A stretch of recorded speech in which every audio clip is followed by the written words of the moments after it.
All right, away from that, now let's go to England, where the English Premier League has cleared all 20 clubs of breaches in terms of the financial breaches in England, and that is a developing story. Let's now get Busola Akinyemi live on the program now. Busola, glad to have you on the show today.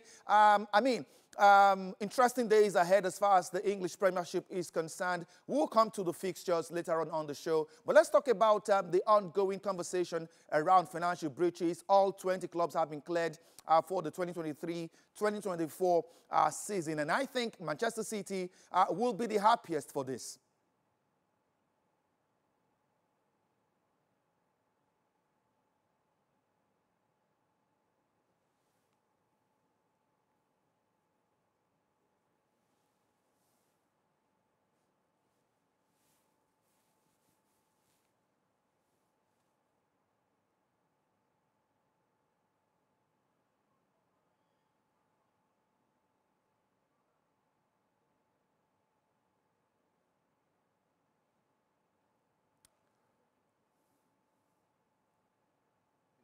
Where they claimed that because they were in the championship as at then, the Premier League rules did not apply to them. But it's a good one for most of the Premier League clubs. At least we know that no one will be losing points as out of now. And waiting for what happens with Leicester City. Maybe Leicester might still lose some points before the end of the season. And I think that keeps clubs in motion to be able to sign players. We know that Man City, they've been linked with 3 players. Arsenal has been linked with about 2 players as well. Now that they've passed this Premier League sustainability rules, I think a lot of these clubs will begin to spend money and buy quality players in the January transfer window. All right, away from that now, let's take a look at Manchester City at the moment. They've been having, a very tough and difficult season, but certainly looking at a way to get out of that quagmire. But away from that now, let's talk about the postponed Premier League Merseyside derby between Everton and Liverpool that has been rearranged for Wednesday, the 12th of February. You recall the game was called off in December due to a storm. Absolutely. Is having a game in hand an advantage for Liverpool at this time? I think yes, it's a very good advantage because the fixtures in January is quite piled up. We have the FA Cup, which they are in. They have the Carabao Cup as well. They are in the semi-final as well, and we also have the Champions League as well. So we can say having one of your fixtures moved till February is actually a good one for Liverpool because it's advantage Liverpool. They have time to rest some of their players, and hopefully when they play their Champions League next game, they will probably they are top of the Champions League table anyway, so they will probably be qualified fully for the next phase of the Champions League, so they can rest players. Everton now, they've got a new coach in David Moyes, and I think they really want to get some results, start getting points back and get up the table. So having the game in February is a very, very good one for Liverpool. And it might also be a good one for Everton because Everton would then be able to get some players in. David Moyes would try to bring... But Gabriel Jesus has suffered a ligament injury that was in the FA Cup defeat to Manchester United on Sunday. Jesus has seen his Arsenal career blighted by injury since arriving from Manchester City in 2022. And he joins forwards Bukayo Saka and Ethan Nwaneri on the sidelines. Where does Arsenal go from here? A lean squad that is further hit by injuries. I think the only sharing news coming from Arsenal is just a new broke out this afternoon that Zubira Mendy from Real Sociedad has agreed to join Arsenal in the summer. I think that's the only good news coming from Arsenal. It's a depleted squad. Ben White is out. Tomiyasu is out. Nwaneri, Saka, now Jesus is out as well. The only field striker we got is not even a striker, which is Havertz. He's not an out-and-out striker. And we are playing Tottenham tomorrow, the North London derby. It's going to be a very, very difficult game for Arsenal. Arsenal has been linked to the likes of Vlahovic. I wouldn't know how that deal will go through, but I think definitely there will be some options for loan outside of England because Arsenal cannot bring any player from England on loan because they've filled up their loan space from England. So they will need to bring a player out of England. And it's really, really difficult to get quality players in January. players don't want to move in January. They want to wait till summer. So I think it's going to be a very, very tough one for us now. It's looking very, very bad. It's looking very, very dark.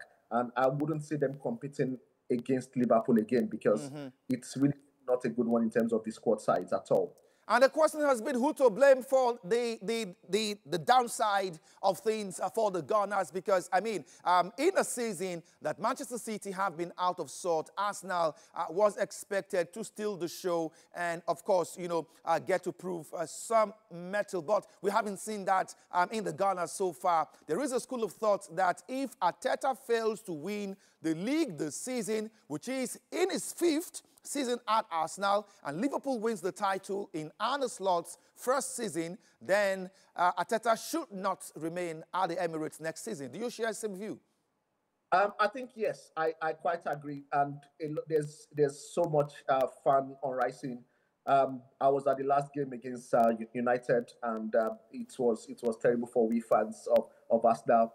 It was a very, very dark Sunday for Arsenal fans. And to be honest, I think Arteta is given enough time to at least win the league.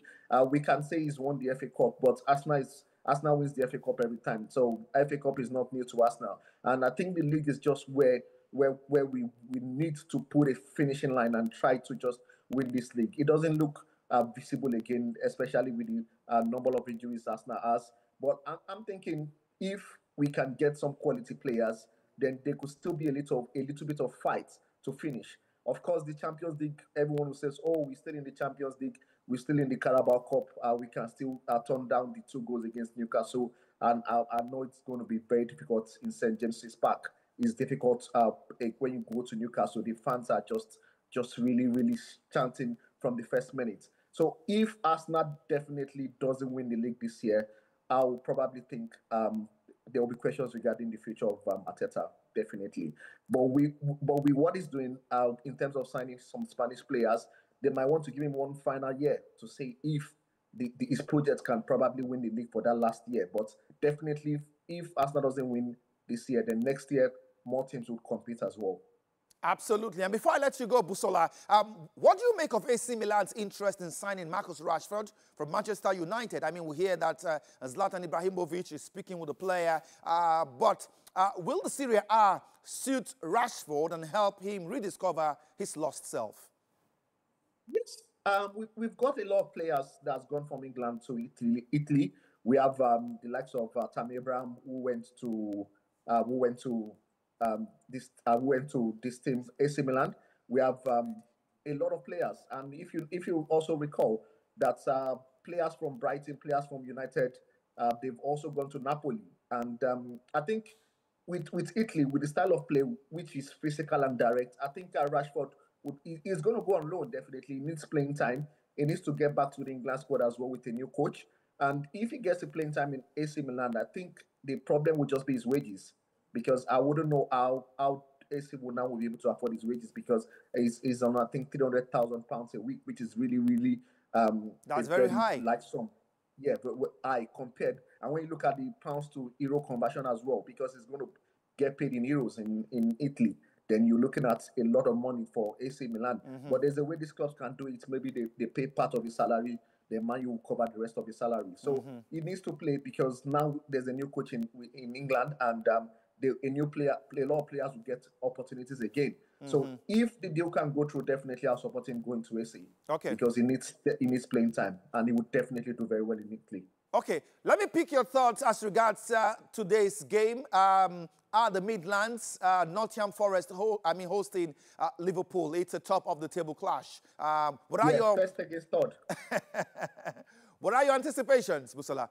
I think I'm hoping for a draw, because Nottingham Forest are also playing very well. They've been the surprise package this season, and definitely with the quality of players, they've not really had any serious injury. With the form of Chris Wood. Chris Wood has been scoring very well. Also, he has the Nigerian Taiwan Awoni as a backup. He's also playing very well, coming in and doing the job. I think a draw would definitely suit both teams.